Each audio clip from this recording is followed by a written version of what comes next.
The one thing I will say about the basket on the Hyanka, it is pretty massive. So a traditional hole will not fit. I had to sand this all the way around several times to get this to fit. So I'm going to have to do that for this to get it to fit in this box right here.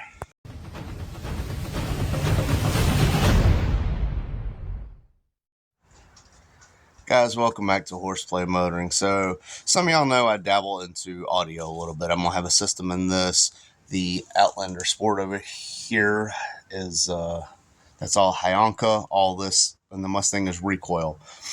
I did a comparison of what I had at the time was like the budget Recoil sub, like their entry level. And somebody asked me, why did I compare that instead of the upgraded series, the PW10, which is what I have here now. So let's look at the Hyanka, let's look at the Recoil, and let's come up with a conclusion of what we think might be the winner here.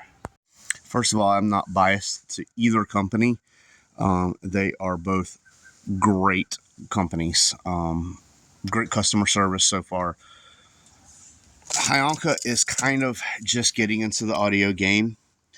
They made a huge splash with this sub, in my opinion. That is, I wish y'all could feel how heavy this thing is. I mean, that is, for a under $100 sub, that is a banger subwoofer. And I have another video where I compare this. And for the price of what you would pay for this, what you get into audio as far as like sundown or any of that stuff, this reigns supreme. It has way more benefits, like the stitch surround, the super thick cone, the sewn in leads, the push terminals, the basket, everything. I mean, this is a quality speaker. But Recoil has been in the game for a very long time, because the guy that started Recoil used to work in Lightning. For those of you who don't know, Lightning Audio was a Rockford Fosgate division. Great company. So the guy that does this in Recoil, he knows his stuff. He's been in the audio game for a very long time. And I cannot stress enough, the Recoil amps, they are a gem in the audio community. Just about every test I've ever seen on one, they do what they're rated to do. Most amps say they're 1200 watts, and they will peak out at like 750 at best. They cut out. Recoil does what it says it's going to do. So let's get this sub out and get looking at it. I will tell you, aesthetically, first off, I prefer the Recoil, but car audio, you don't really just go by looks. It doesn't matter how cool or how ugly it is. It's got to perform. But I will say the cone on this Recoil is gorgeous. Look at that cone. Now, one thing, I have never had an issue, but I know some people don't like. I've seen it in older subs, not a lot of newer subs. I think there's a pretty big advancement in technology with glue and stuff, but it does not have a stitched in surround. But what this does have is the cone is part of the surround, so it's glued here. And then underneath, I don't know how y'all can see that up there, that's the cone, and it's got stitched in here. So it's got this, this design where everything is like supporting each other. I don't know how to describe it. It is very, very high quality. It's got sewn in leads. It's got push terminals. This is a dual voice coil, just like that one. This does have a little bit deeper depth. It does have a stamp basket, but it is vented. But the magnets stay here about the same size. Let's see. So the Recoil is slightly thicker. The Hyanka is slightly bigger in diameter. But again, these are very, very close subs. Now back to aesthetics. The aesthetics on the Hyanka is not bad at all, in my opinion. I love the black and red.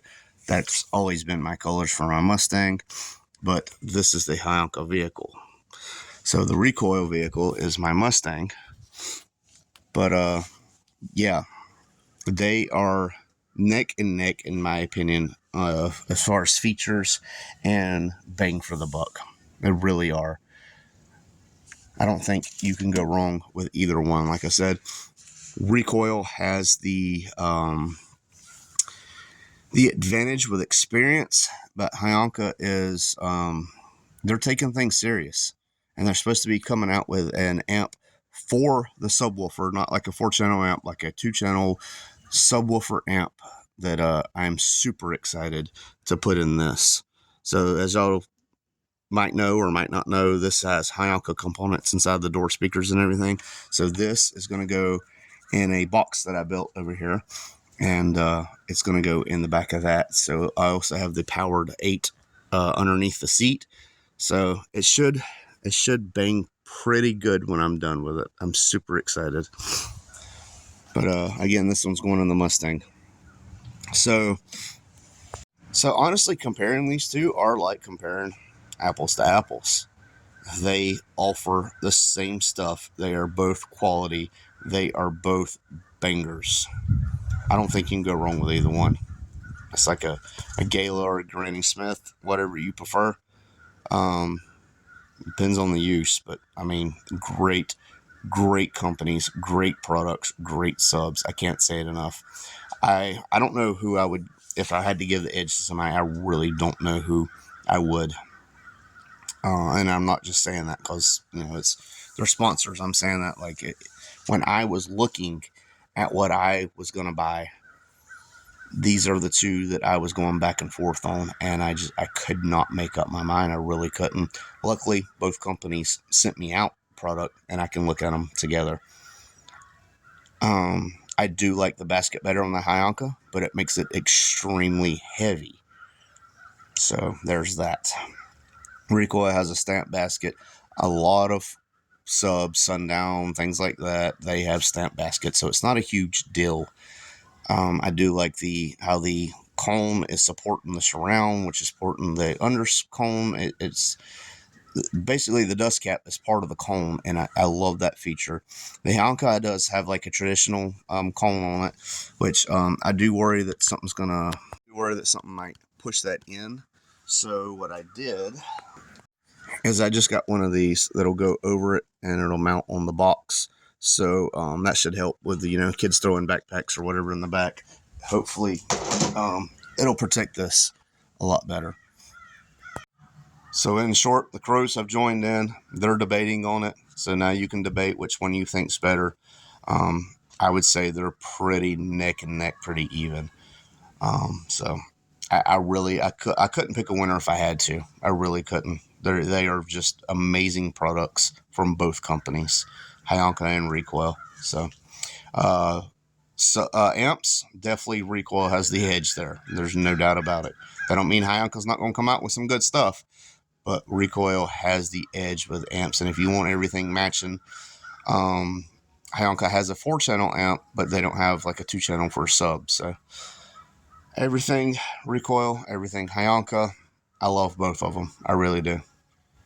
So you can come to your own conclusion with that. I really wouldn't know